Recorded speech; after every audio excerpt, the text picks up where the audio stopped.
I am starting a batch of homemade bone broth. I just pulled out of the freezer the carcass from last month's turkey.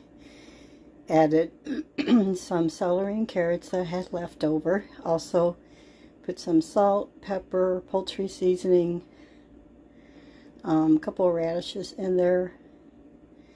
I'm going to go cook this on high until the turkey thaws out enough to settle into the pot.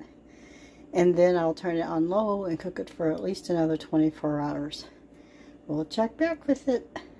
Okay, this has been cooking for about 4 hours now on high. And the turkey, the carcass, all the bones have settled down into the broth, into the water to make broth. So what I'm going to do is turn the temperature to low and set it for 10 hours overnight. I'll be going to bed within an hour or so. And I have it sitting on my stove across 2 burners because I have such a tiny little kitchen that if I put it on the counter here, it will send that heat and humidity into my spice cabinet, which I don't want. Or if I set it on this side, it'll send it into a cabinet that I have other seeds and stuff like that, or other grocery items. So I don't want them going, that humidity going there. So the only place to really put it is on the stove.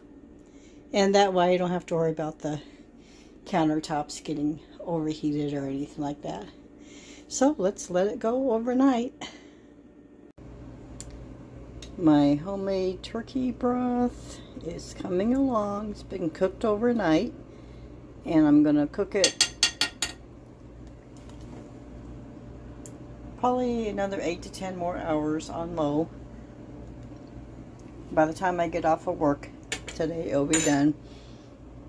And then I can pull all the meat out and use that for sandwiches and stuff, or salads, whatever. And then I can ladle up all the broth and freeze most of it for use later, but enjoy a cup of it later today too.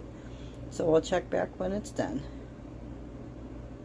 Okay, this broth has been cooking for over 24 hours now, so let's process it.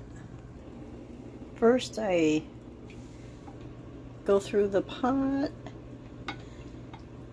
and take as many of the non-liquid items out as I can find with my spoon.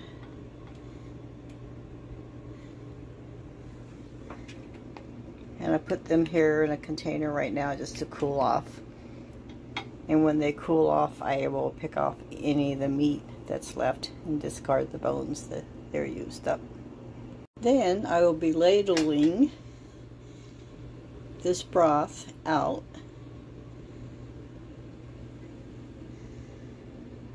and putting in these containers.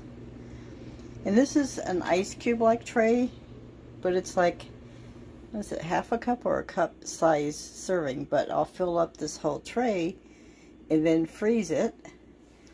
And then when it comes out of the freezer, the in solid blocks will come right out, and I can take them out and put them in Ziploc bags to use later.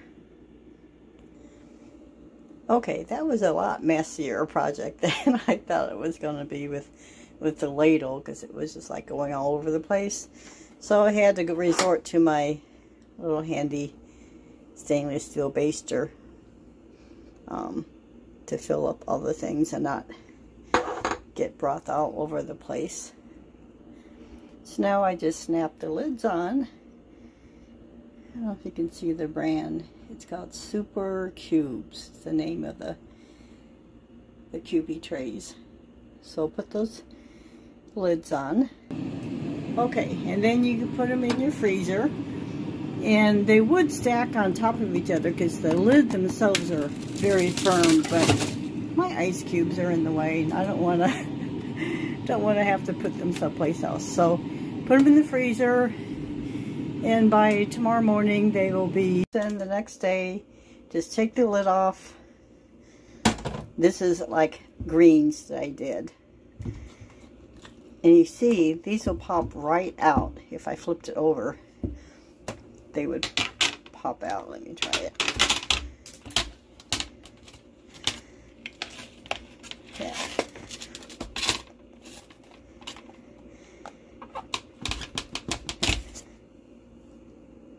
Now these are greens that I did earlier in the week, but you see they come right out.